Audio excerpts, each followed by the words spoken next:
अस्सलाम वालेकुम रहमतुल्लाहि व बरकातुहू। उम्मीद करता हूँ कि आप सब लोग खैरियत से होंगे। मोराबस चैनल के अंदर आप सबका खुश आमदीद हो। स्पेशल चाइल्ड्स के हवाले से ये वीडियो है।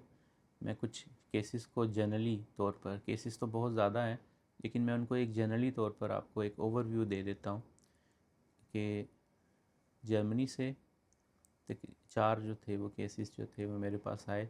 इनकी उम्र 25 से लेकर तकरीबन 35 साल के दरमियान थी और इन सब को जो था या तो ये कॉज बनी कि पैदाइश के दौरान ऑक्सीजन ठीक ना मिलने से बच्ची के जहन पर जो है वो असर पड़ा। फ़िज़िकली तौर पर तो वो ठीक है लेकिन मेंटली तौर पर जो है वो वीक है। दूसरे केस में भी यही था और दूसरे केस में भी जो चीज़ें वो ये थी कि बच्ची जो थी वो जॉब भी करती थी, यानी कि जो ऐसे इदारे हैं उसमें जॉब करती है लेकिन चीज़ों को जो है वो सीरियस नहीं लेती। बार बार अपने रिश्तेदारों को फ़ोन करना, परेशान करना या बार बार ज़िद करना, यानी कि उसका दिल होता था कि वो चीज़ वहाँ पर ही जो है वो मौजूद रहे। और तीसरा जो केस था वो ये था और कि डॉक्टर ने ख़ास तौर पर उसका यूट्रस जो था वो रिमूव कर दिया था क्योंकि उसको पीरियड्स का प्रॉब्लम आता है और स्पेशल चाइल्ड्स में जो प्रॉब्लम है उसको क्योर करने के लिए अक्सर अमूमी तौर पर जो डॉक्टर्स हैं वो ख़ास एज के बाद जो है उन चीज़ों को करते हैं ताकि उसका वो पीरियड्स का जो प्रॉब्लम है वो ठीक हो सके। तो ये चंद जनरल मसाइल थे।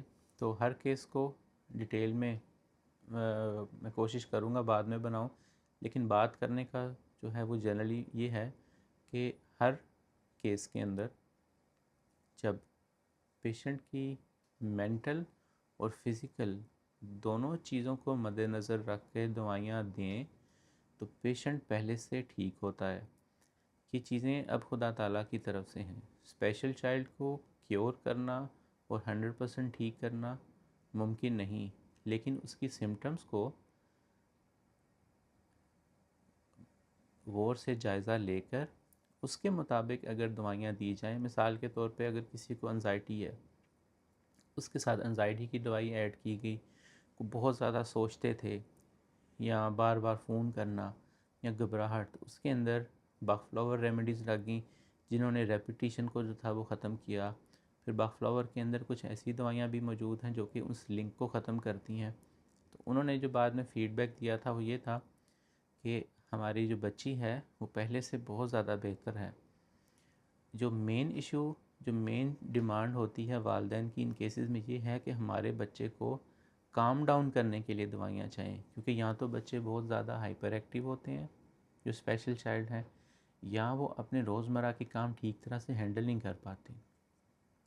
तो बाहर मुल्कों में ये चीज़ें मौजूद हैं कि उनके लिए ऐसे इंस्टीट्यूट हैं जहाँ पर जाकर वो अपना वक्त गुजार सकते हैं, वहाँ पर जाकर कुछ ना कुछ प्रोडक्टिव काम करके वालिदैन के लिए वो इतना बोझ नहीं बनते।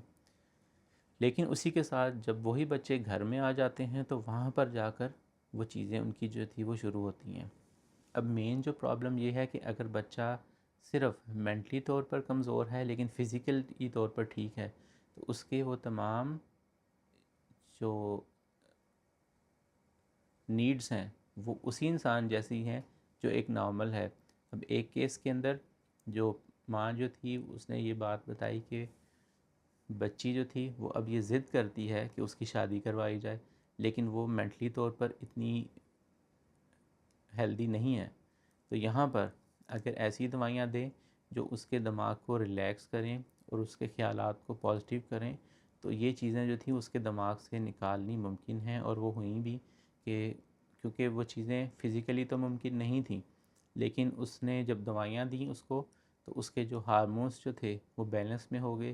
तो कम से कम ये होम्योपैथिक करती हैं कि बच्चे को रेगुलेट कर देती हैं और जो एक्स्ट्रा स्ट्रेस या फिज़िकल बर्डन पड़ता है या मेंटली बर्डन पड़ता है वालिदैन के ऊपर उनको समझाने में, उन बच्चों को इस काबिल बना देती हैं कि वो एक माशरे में एक आम फ़र्द की तरह जी सकें।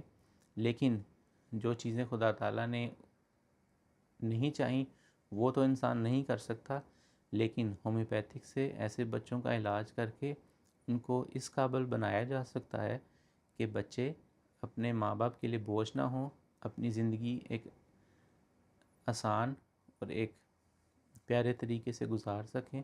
तो ये होम्योपैथिक बाफ्लावर रेमेडीज़ और मदर टेंचर्स का जो है वो कमाल है कि जब वो असर दिखाते हैं तो ना तो नॉर्मल बल्कि एक स्पेशल चाइल्ड्स पर भी वो बहुत अच्छा दवाइयाँ असर करती हैं और बहुत अच्छा जो है वो रिज़ल्ट देती हैं।